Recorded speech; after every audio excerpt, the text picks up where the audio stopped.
कौन सी dental implant की company या ब्रांड बेस्ट है आपकी?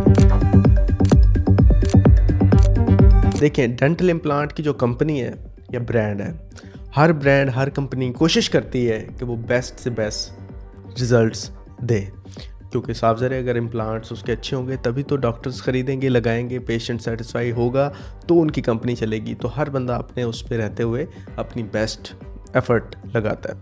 अब अगर आप अपने लिए अच्छा इम्प्लांट ढूंढने निकल पड़ेंगे तो आप कंफ्यूज होकर रह जाएंगे, क्योंकि इतनी अच्छी अच्छी कंपनीज़ हैं, इतनी ज़्यादा कंपनीज़ हैं। कुछ जर्मनी की हैं, अमेरिकन हैं, यूके की हैं, जापान की हैं, चाइना की हैं, टर्किश हैं।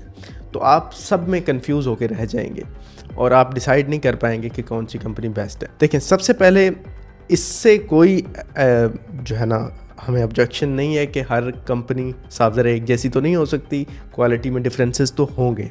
ये कैसे हो सकता है कि जो मेहरान है वो फार्चूनर के कंपैरिजन हम करना शुरू कर दें? तो फ़र्क होता है जब कंपनी डिफरेंस होती है, जब कॉस्ट का डिफरेंस होता है तो फ़र्क लाजमी बात है, होता है। लेकिन एज ए पेशेंट आपको इससे ज़्यादा अहम जो बात है मैं आज वो बताऊंगा, ताकि आपको आइडिया हो कि कंपनी से भी एक चीज़ ज़्यादा अहम है, और वो है आपका ड्राइवर, डॉक्टर। जो डेंटिस्ट है, जो आपका इम्प्लांटोलॉजिस्ट है, वो कौन है? वो ज़्यादा अहम है इम्प्लांट की कंपनी से या इम्प्लांट से। उसकी वजह मैं आपको बताता हूँ। एक छोटी सी मिसाल दे देता हूँ, रियल लाइफ एग्जांपल, कि आप एक बंदे को दो बंदे हैं, एक ही दिन में एक बंदा मेहरान ख़रीदता है, एक बंदा फार्चूनर ख़रीदता है। जो मेहरान है वो उसको 20 साल चलाता है, और जो फार्चूनर है वो 1 साल भी नहीं चलती।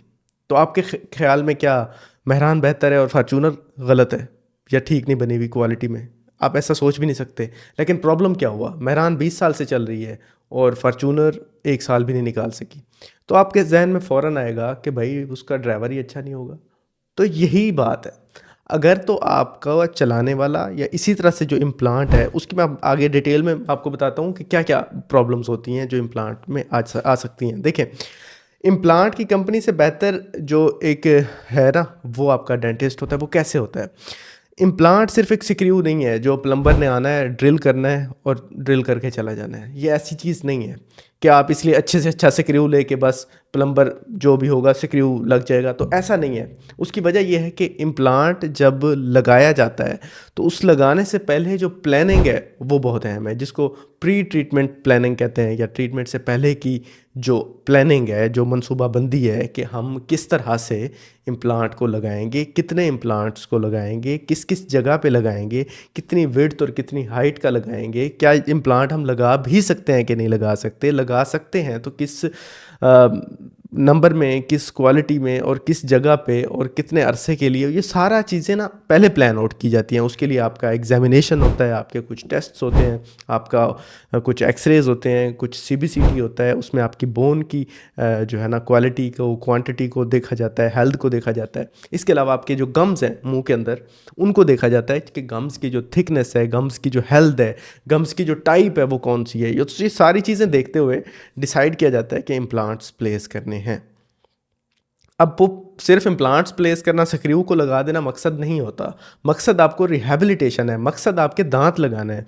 तो क्योंकि स्क्रू हम इस जहन में रखते हुए, स्क्रू या वो जो टाइटेनियम के जो रूट्स हैं वो इसी चीज़ को जहन में रखते हुए प्लेस की जाती हैं कि बाद में इनके ऊपर हमने दांत लगाने हैं जिनसे च्यू किया जाना है, जो कि एस्थेटिक होने चाहिए। तो ये सारी बातें हम जहन में रखते हुए प्लानिंग करते हैं, और इस प्लानिंग पे बहुत टाइम लगता है। आपके चेकअप होते हैं, आपके टेस्ट्स होते हैं, और उसके बाद, इस प्लानिंग के बाद अब फेज़ आ जाता है एग्जीक्यूशन का। इसमें अभी कंपनी की बात नहीं हम कर रहे। एग्जीक्यूशन का यह है कि हम अपने सर्जरी करनी है। तो सर्जिकल हैंड्स कैसे हैं सर्जन के, उसकी स्किल्स कितनी है, उसकी एक्सपीरियंस कितना है, उसकी एक्सपर्टीज़ क्या है, वो कॉम्प्लिकेट तो नहीं कर रहा, उसको साफ ज़रा वो स्किल्ड भी है इस चीज़ में, क्योंकि ये काफ़ी टेक्निक सेंसिटिव प्रोसीजर है। क्योंकि इतनी हमारे पास मार्जिन नहीं होता कि खुली ज़मीन में हम स्क्रू करते फिर रहे हैं। बड़ी हमारे पास नैरो स्पेसेस होती हैं कि कहीं पे बोन के नीचे से नर्व गुजर रही होती है, कहीं पे बोन के ऊपर साइनस पड़ा होता है, मैक्सिलरी साइनस होता है। तो हमें काफ़ी लिमिटेशंस होती हैं। बोन कहीं पे थिन होती है, कहीं पे थिक होती है, कहीं पे क्या होता है। तो ये सारी चीज़ें देखते हुए हम पूरा एक ओवरऑल प्लान बनाते हैं कि आपकी लॉन्ग टर्म सर्वाइवल को देखा जाता है कि इम्प्लांट्स फिर बाद में आपसे चबाया भी जा सके, आपसे सारा कुछ किया जा सके। तो इस सारी चीज़ों को जहन में रखते हुए जो मैन बिहाइंड द गन है, मेरे कहने का मकसद है वो इतना है कि आप सस्ते से सस्ता भी इम्प्लांट अगर पूरी मनसूबाबंदी के साथ और फुल प्लानिंग के साथ लगवाएंगे और आपको सारे रिस्क्स, सारे प्रॉब्लम्स, सारी चीज़ें, गाइडेंस और ये सारा कुछ आपका ठीक से होगा तो वो इम्प्लांट बहुत अच्छा चलेगा।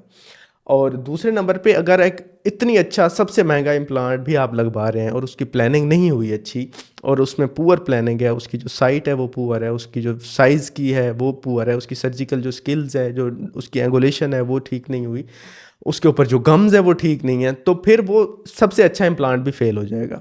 और ये कोई भी ट्रीटमेंट की तरह ये भी एक ट्रीटमेंट ऑप्शन है जिसमें फेलियर्स भी होते हैं, जिसमें कॉम्प्लिकेशंस भी होते हैं, और इन सब चीज़ों को हमने अवॉइड करने की कोशिश करनी होती है हमने अपनी ट्रीटमेंट प्लानिंग में, क्योंकि हम जितनी ज़्यादा अच्छी हमारी प्लानिंग होगी और उसके बाद उससे ज़्यादा अच्छी हमारी एग्जीक्यूशन होगी तो उतनी ही लीस्ट चांसेस होंगे इसके फेलियर के या इसके प्रॉब्लम्स के आने के। तो ये बात बहुत अहम है।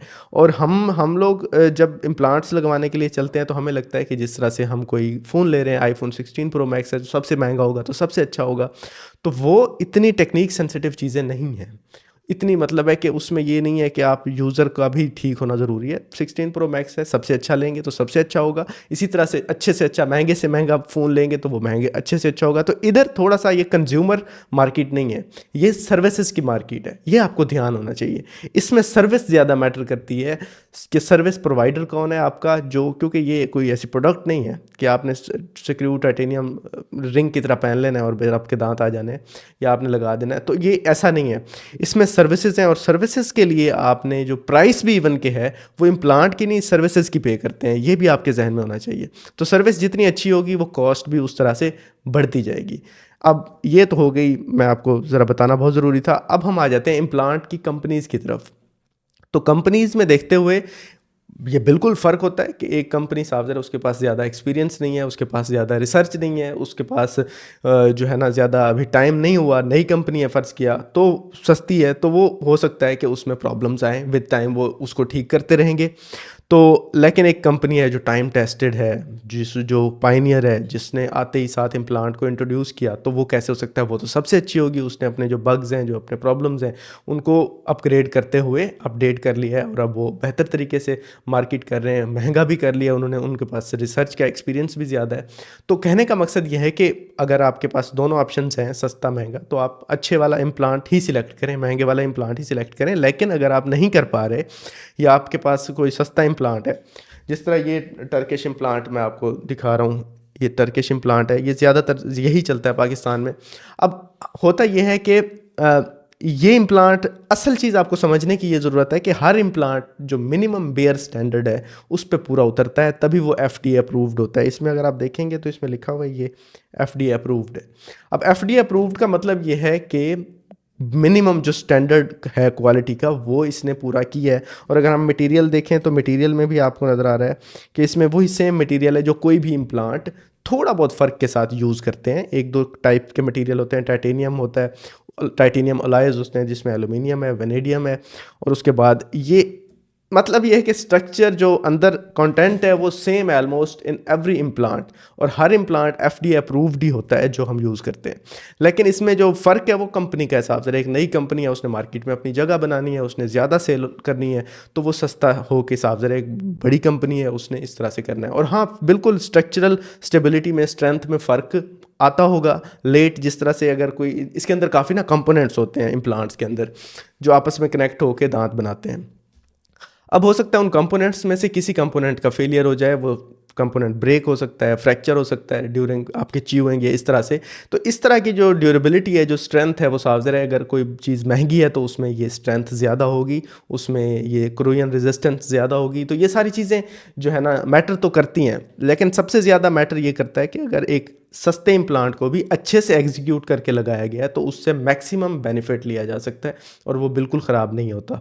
तो ये सारी चीज़ें आपके माइंड में होनी चाहिए जब आप इम्प्लांट सेलेक्ट करते हैं। सिर्फ एक चीज़ नहीं होनी चाहिए कि सिर्फ हमने कंपनी को सिलेक्ट करना है, क्योंकि कंपनी जो सबसे जो बेस्ट है अगर हम देखें तो वो स्ट्रॉमैन है। अब स्ट्रॉमैन के बाद फिर काफ़ी सारी और कंपनीज़ भी हैं, टर्किश इम्प्लांट्स भी हैं, और काफ़ी सारी लिस्ट है। आप उस गूगल करेंगे आपको सारी लिस्ट ऑफ कंपनीज़ मिल जाएगी। अब मैं यहाँ पे ब्रांडिंग नहीं शुरू कर दूंगा, आप आपको लिस्ट मिल जाएगी। कहने का मकसद ये है कि अगर आप महंगा और अच्छा इम्प्लांट ले रहे हैं तो आपके जहन में एक ये चीज़ होनी चाहिए कि जो उसको एग्जीक्यूट करने वाला है वो भी अच्छा होना चाहिए और वो अच्छे से प्लान आउट करके आपके इम्प्लांट्स को प्लेस करे, क्योंकि ये 2 स्टेप का प्रोसीजर होता है। इसमें एक सर्जरी भी इंक्लूडेड है, उसके ऊपर जो दांत का बनना है वो भी बड़ा अहम है। लैब से बन के आते हैं, उसकी क्या प्लानिंग हुई है, लैब से एग्जीक्यूशन कैसी हुई है, तो उसके बाद फिर उसको जो फिट इन हुई है वो कैसे हुई है। तो ये सारी एक कंबाइंड अप्रोच होती है, मल्टी डिसिप्लिनरी अप्रोच होती है। इसमें काफ़ी सारे डिसिप्लिन्स इन्वॉल्व होते हैं और फिर जाके आपका इम्प्लांट जो है ना फंक्शन करता है। तो ऐसा नहीं है कि सिर्फ एक कंपनी ने जो बना दिया स्क्रू उसी की बेस पे ही सारे इम्प्लांट की जो आउटकम है, जो सक्सेस है, वो उसी पे रिलाई करती है। तो ऐसा नहीं है। तो ये सारी चीज़ें आपके जहन में होनी चाहिए। अगर आप इम्प्लांट को प्लान कर रहे हैं, अगर हमसे प्लानिंग करना चाहते हैं, तो आप अपने ईमेल या फ़ोन नंबर जो दिया गया है इस पे आप व्हाट्सएप कर सकते हैं अपनी डिटेल्स।